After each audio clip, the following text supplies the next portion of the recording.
Fantastic evening, beautiful people. Welcome to today's live. My name is Vivian Ikechi, the financial woman advocate.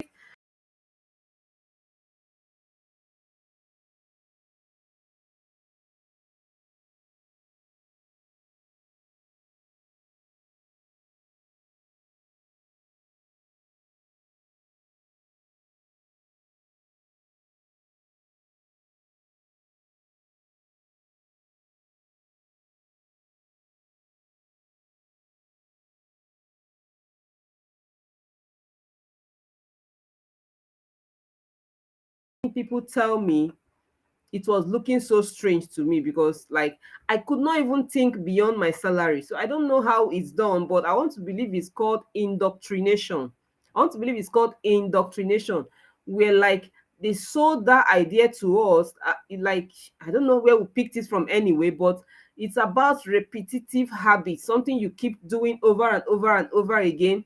You program your mind to believe that this is your reality. Okay, that is what happens when you keep collecting salary. You take it month one, month 2 year, 1 year, 2 year, three. My own was for 10 good years. So I was so indoctrinated that I never believed that I could raise any other thing above my salary. Even when I was thinking about going to look for another job, my cap was my salary. I was like, which job can pay me XYZ amount of salary I'm receiving now? Because I have been programmed to understand that this is my worth. This is my worth. I couldn't think beyond it. The thing so black, covered my thinking faculty that I cannot think beyond it. So that is a big limiting belief for those in the 9 to 5 grind. They never believe that there is life after their job. They were like, oh, what will happen? You mean at the end of the month, I cannot receive salary? Nobody will pay me salary. Where will I now get something to feed parents and all that? Practically, I have a colleague of mine. She was nailed off. Okay, she was nailed. She was asked to go, that her services were not needed again. And the day she came to visit us, she was like, I really miss my salary job. I was like, why did you miss it? There are a lot of opportunities out there that you can leverage on and make more than your salary. Now you have your time. We are even wishing that we are out there, that you have time. She said no, she doesn't like it. She just wants a situation where she will just sit down and she'll be getting salary every month, whether she works or not. I said, oh, are you that type of person? You prefer to be in Egypt, to be eating cucumber and granite, when you can actually go to the promised land? Yes, on the road to the promised land is not easy, but it's what it is, flowing with milk and honey. Unlike when you are in Egypt and you're just giving a portion of cucumber and granite. She said she prefers it that way. I said, wow, that was when I knew that there are four types of 9 to 5 workers. There are some that they are born to become 9 to 5 workers, and that's cool and that is fine. I'm only talking to those who have that sprinkle of entrepreneurship in them. These are my target audience. I'm not talking to those that they are all through their life, they're going to be 9 to 5 workers. It's fine, it's good, but that is the slowest way to get wealthy. Okay, so I'm talking to ambitious lady who know that in them there is this sprinkle of entrepreneurship. I'm showing you the way that there is a life outside salary. There is a life outside salary, a beautiful whole world, a world filled with lots of opportunities that you cannot even imagine. Okay, and these are the set of people I'm looking for, people who want to taste that life outside entrepreneurship. But the beautiful part is that you can still be in your job and start tasting. You don't need to come out to taste it. You can just taste it with 1 hour of your time. Okay, so these are the people excuse me, these are the people I'm talking to. That's your limiting belief that says you cannot live above salary. It's a lie. It's a fallacy. It's only existing in your head. It's only existing in your head. Ditch that limiting belief. Attack that belief. Reverse it by saying there is life after salary. Reverse it by saying I can cope without salary. Okay, here is something I want you to do. Excuse me. Here's a little thing I want you to do. I've said it before now in one of my live sessions, but I want you to be more practical about it. And what is it? Start taking statistics of your finance. Every day, record your expenses, record your income. If anybody dashes you money, record it as income. If you spend any amount of money, record it as expenses. Anything you're buying, even if it's the least seasoning cube, write it down. Even if it's sachet water, write it down. Just be very conscious about it and be very consistent about it. What's this thing going to help you to do? It's going to help you at the end of the month. You will know where your money is going to. You'll be able to know, okay, this is the total amount I spent on food. This is the total amount I spent on rent. This is the total amount I spent on transportation. This is the total amount I spent on clothes. If you do this for consistent 6 months, you'll be able to know exactly the net amount of money that can take care of you in a month.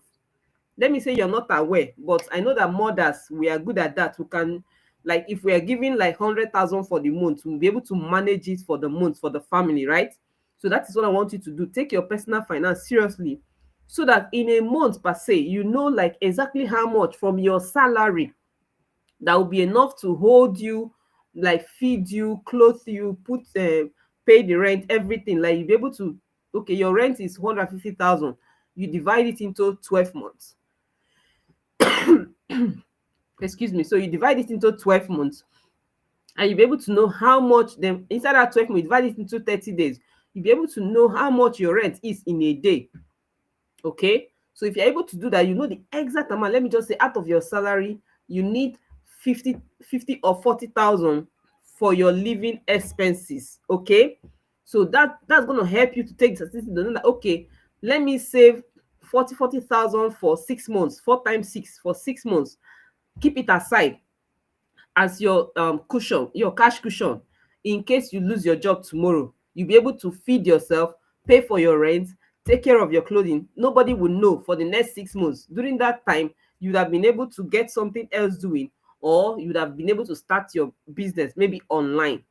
But if you're not taking statistics, if you don't know how much goes out of your pocket every day or how much comes in, you'll not be able to do that.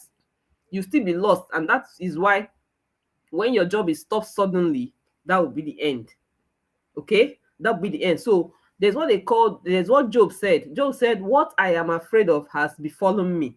That means it was the product of his thoughts. It was the limiting belief that he had. Every day he was thinking about his children, to the point that he even makes sacrifices for them. When they go to eat, they say, perhaps my son has done this, perhaps my daughter has done this. So he goes along to sacrifice on their behalf, paraventure. And that paraventure later befell him. Those things he was afraid of came to pass. So if you're thinking that, oh, I cannot live beyond salary, that thing you're afraid of will befall you, and everything about you will paralyze. Your mind will believe that I cannot cope with that salary. And that is why you keep enduring the things you're not supposed to be enduring. You keep working hard, being manipulated, being suppressed. You work more than every other person, and you are receiving the least pay. That is because you've already told your mind that, wetin I go do now, where work dey, kwan see as naija be, things are tough. I remember when I was resigning, my colleagues were like, why are you resigning now? Economy is getting tougher and you are resigning. I said, this economy is getting tougher. That is the rise of entrepreneurs. When economy is getting tougher, there are a lot of problems to solve, and that is where you see the entrepreneurs rise up. So let me go and look for problems that I will also solve. Highest 1 year, 2 years, I will be able to break even.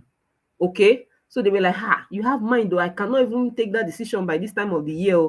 Let me tell you, that time I resigned, let me just assume that fuel was, I think, 120 then. Now how much is fuel? 1,000 plus. Yes, that was when they increased the fuel recently, that was when Boo Boo entered. Everybody was shouting, hey, hey, hey. Then it was 100 and something naira, or even 200 naira that they were selling fuel then. But now the fuel is 1,000 something. It even went as far as 1,005. It went as far as 1,005. So compare now and then, which one is tougher? It's now. So the more you stay waiting for the right time to jump, that is the hotter the water becomes. A story was told about a frog that jumped into a hot water that was a little bit lukewarm. He was adjusting his body temperature to that water, adjusting the body temperature until he lost all the strength to jump, because the water was still being heated, and that is how he died. So a question was asked: what killed the frog? Is it the hot water or the frog killed itself? If you should ask me, it is the frog that killed itself because he refused to jump. He was adjusting his body temperature to the environment. Like then I was adjusting to my bosses, adjusting to my colleagues, adjusting to the low pay, adjusting to the discomfort I get. Everything I was just adjusting until the point came that I was like, no, I better jump now than when the water is too hot. And the funny part is that if you shake body that you want to go, they will just add small something on top of the salary, and you like, oh, they have increased salary small. Let me just manage. Let me just save. As that salary is increasing, more responsibilities are coming. More expenses that you didn't even plan for will come, hydra headed, to eat up that salary, and you still remain in that square one. I looked at this scenario and I know something needs to be done. Are you in that same shoe? Then something needs to be done. You don't need to delay again. I didn't tell you to leave your job. I wouldn't tell you that. Please, Vivian will never say that.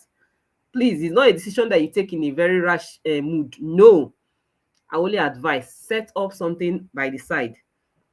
For me, I will always advise online because you cannot leave your job and be doing something else. Except it's easy for you to marry it together. And one of the things I know you can marry together is online business because it's on your mobile phone or on your laptop when you get to the house in the evening. You can leverage on it. You can even be in your house and you're working remote jobs. You are working remote jobs because the world has different time zones. When it is your morning here, it's afternoon somewhere or it's night somewhere. So you can get a job from those countries through the online space. You can be doing editing for clients. You can be doing a project. You can be doing tests. Like I know of one of my supervisor. She does assignments for those outside country. There's a platform.